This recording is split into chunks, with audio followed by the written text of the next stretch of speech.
इस हिस्से दे विच मैं सिर्फ इन्ना कहना चाहांगी कि आखिर कदों तक ये साडा अमन जिहड़ा है वो कदों तक सरहद पार जिहड़ा ना वो सरहद पार तो बर्बाद हुंदा रहेगा।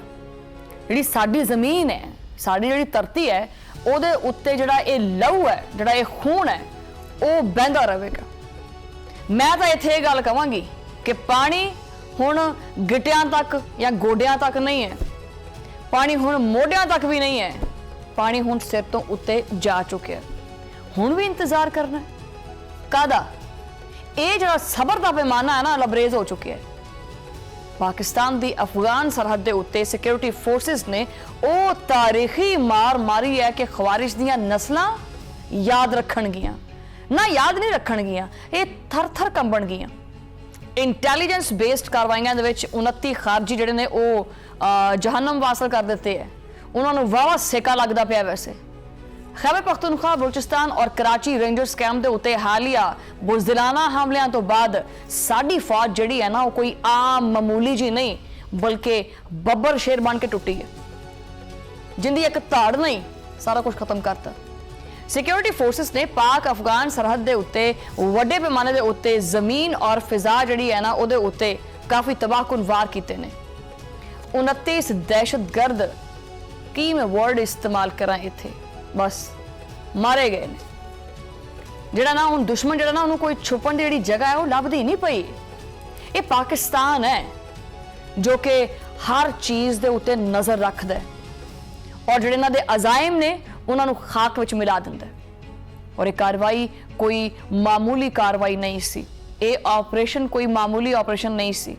ऑपरेशन गज़वुल हक दा वो कहर सी जो कि ख्वारिज दे उत्ते बिजली बन के डिगे। 28 और 29 जून की दरमियानी रात में जो दुनिया सारी सौंदी पई सी ना, आराम सुकून नाल मजे नाल, खैर सॉरी आराम सुकून नहीं, गर्मी भी पैंदी पई है। साड़ी फोर्सिस ने सरहद पार दहशतगर्दां दे जिहड़े महफूज ठिकाने ने ना, उन्होंने पाश पाश किया। पक्तिया और पक्तिका और कुन्नड़ के इलाके दे विच दहशतगर्दां दे 3 वड्डे मराकज़ जिहड़े ने वो इंतहाई दुरुस्तगी दे नाल निशाना बनाया उन्होंने और मलबे का ढेर बना दिता। एक ही जिहड़ा ना वो हमले दे विच जिहड़े 25 मजीद दहशतगर्द ने वो मौके दे उत्ते ही ढेर हो गए और उन्हां दे कोले असलहा, गोला बारूद दे वड्डे वड्डे ज़खायर, ठीक है, और उन्हां दे कोले जिहड़ा भी चीज़ां हैगियां सी वो मिंटां सकीनां दे विच राख बना दित्तियां। ISPR के मुताबिक बाजोड़ दे विच भी एक जबरदस्त जिहड़ा इंटैलीजेंस ऑपरेशन है वो होया, जिथे 4 वड्डे दहशतगर्द ने उन्होंने भी जिहड़ा ना वो ज़मीबोस कीता और मरन वालियां दे विच फितनतुल ख्वारिज दा हाई वैल्यू कमांडर जिहड़ा खान फरोश है वो भी शामिल है, जो कि भारतीय प्रॉक्सी जमातुल अहरार दा एक अहम मोहरा सी और उहदे नाल 3 होर ख्वारिज सी जो कि वो भी जहन्नम वासल हो चुके हैं। यानी हुण कोई भी शक बाकी नहीं रहा। जमातुल अहरार होवे या फितनतुल ख्वारिज, इन्हां सारियां दियां डोरियां जड़ियां ने ना वो कित्थे ने? हुण तां खैर दस्सण दी जरूरत नहीं हैगी, ये डोरियां कित्थे जाके मिलदियां ने, सारा कुछ सामने आ चुकिया है। वफाकी वज़ीर इतलात अता ताड़न ने भी सोशल मीडिया के उत्ते 2 टोक आख्या है कि सरहद पार इन्हां दे ठिकाणियां दा जिहड़ा ना वो चुक के असीं सिट देना बाहर।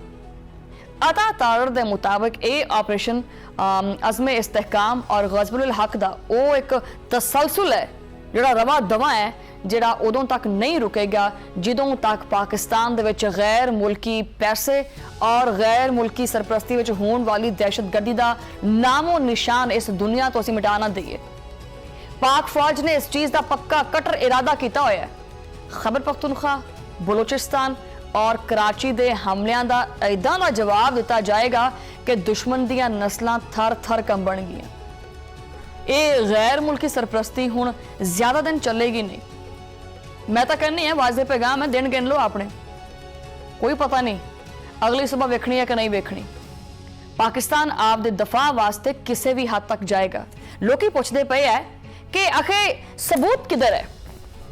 फिर लोग ये कहते हैं कि पाकिस्तान ने तो इल्जाम लगा दिया, सबूत किधर है? रुको जरा, सबर करो, सबूत भी अगे ने। सबूत की है? सबूत कराची रेंजर्स कैंप के उत्ते हमले विच मुलविस जख्मी दहशतगर्द उस्मान ने खुद दे दिता है।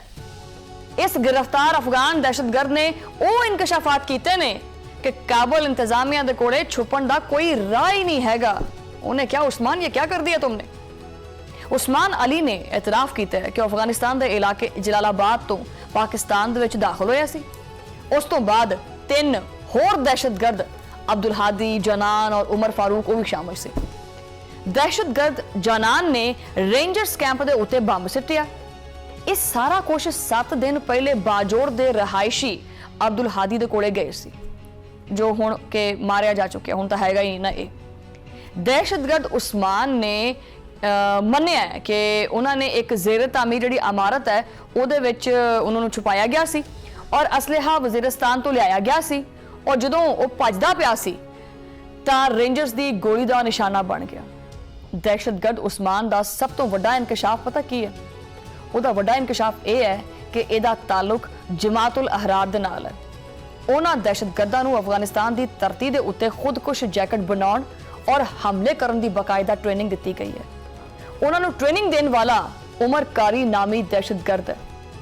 ਕਰਾਚੀ ਆਉਣ ਤੋਂ ਪਹਿਲੇ ਉਹਨਾਂ ਵਾਸਤੇ ਅਫਗਾਨਿਸਤਾਨ ਤੋਂ ਵੀ ਜਿਹੜਾ ਫੰਡਸ ਔਰ ਜਿਹੜੇ ਇੰਤਜ਼ਾਮਾਤ ਨੇ ਉਹਨਾਂ ਦੇ ਮੁਕੰਮਲ ਕਰ ਲਏ ਸੀ। ਉਸਮਾਨ ਨੇ ਇਹ ਵੀ ਦੱਸਿਆ, ਇਹ ਬੜਾ ਵਾਜ਼ਿਹ ਦੱਸਿਆ ਹੈ ਕਿ ਪਹਿਲੇ ਸਾਨੂੰ ਫੌਜ और जी रेंजर है ये बारे फर्क नहीं पता है कि फौज किनू कहते हैं या रेंजर किनू कहते हैं। सानू इत्थे आके दसिया गया कि सारे काफिर ने ए इस तरह की तालीम देंदे है, यानी मासूम लोगों का खून बहाने वाले ख्वारिज जिहड़े ने ना ये इस्लाम सिखाणगे हुण बाकियां नू। दहशतगर्द दे जिहड़ा ये इतराफ है वो ये दसदा है कि अबूरी अफगान तालिबान हुकूमत के दौर दे विच अफगानिस्तान की सरजमीन पाकिस्तान के खिलाफ खुल के इस्तेमाल होंदी पई है। सिक्योरिटी फोर्सिस जिहड़ियां ने ना वो बारहा कई बारी अफगान तालिबान नूं नाकाबिल तरदीद शवाहिद दे चुकियां ने, लेकिन काबुल रजीम ने हमेशा आख्या कोई गल नहीं, गैर संजीदगी जिहड़ी ना वो दिखाई है। भारतीय फौज के रिटायर्ड कर्नल राजेश ने भी खुद एतराफ किया है कि अफगानिस्तान दे विच सरगर्म इन्हां दहशतगर्दां नूं भारत और इजराइल की मुकम्मल पुश्तपनाही हासिल है। भारत और अफगानिस्तान तवील अरसे तक प्रॉक्सिस के जरिए पाकिस्तान के मासूमां का खून बहाते हैं। तेहरान तो लैके नई दिल्ली तक इन्हां दहशतगर्दां दीयां कड़ियां जड़ियां ने वो मिला के देख लो, आम बंदा भी मिला देगा। मनसूबाबंदी अफगानिस्तान दे विच हुंदी है, असला उत्थे दा हुंदा है, फंडिंग आपदे कोले खाण नूं रोटी कोई नहीं हैगी, लेकिन इधर पैसा भेजना है इन्होंने, अपने घर के हालात नहीं वेखने। फंडिंग भारत में पूरी की पूरी देनी है ताकि पाकिस्तान को नुकसान पहुंचाया जा सके, ठीक है। और ये ख्वारिज फिर घुंगरू पा के उन्होंने इशारियां के उत्ते पहला पाण लग पैंदे, साढ़े नौजवानों के उत्ते हमले करते हैं।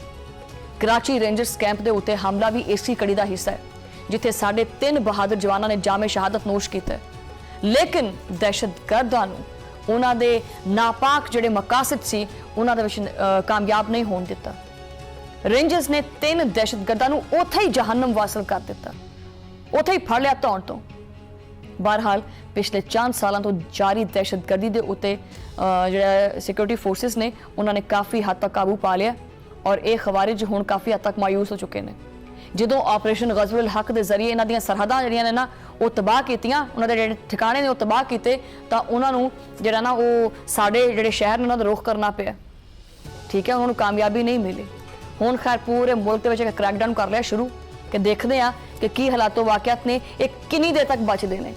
इन्हां दे वीज़े एक्सपायर होणगे, जिन्हें भी अफगानी आए ने ये वापस जाणगे, यानी असीं इन्हां नूं पनाहां दित्तियां, अपने कोले रखिया और इन्हां ने उहदा जिहड़ा नतीजा है वो की दिता। बहरहाल ये चीज़ां वाज़े करदियां कि साड़ी जिहड़ी फोर्सिस ने ना वो मुकम्मल तैयारी करके बैठियां ने और ये अनासर कभी भी कामयाब नहीं हो सकते।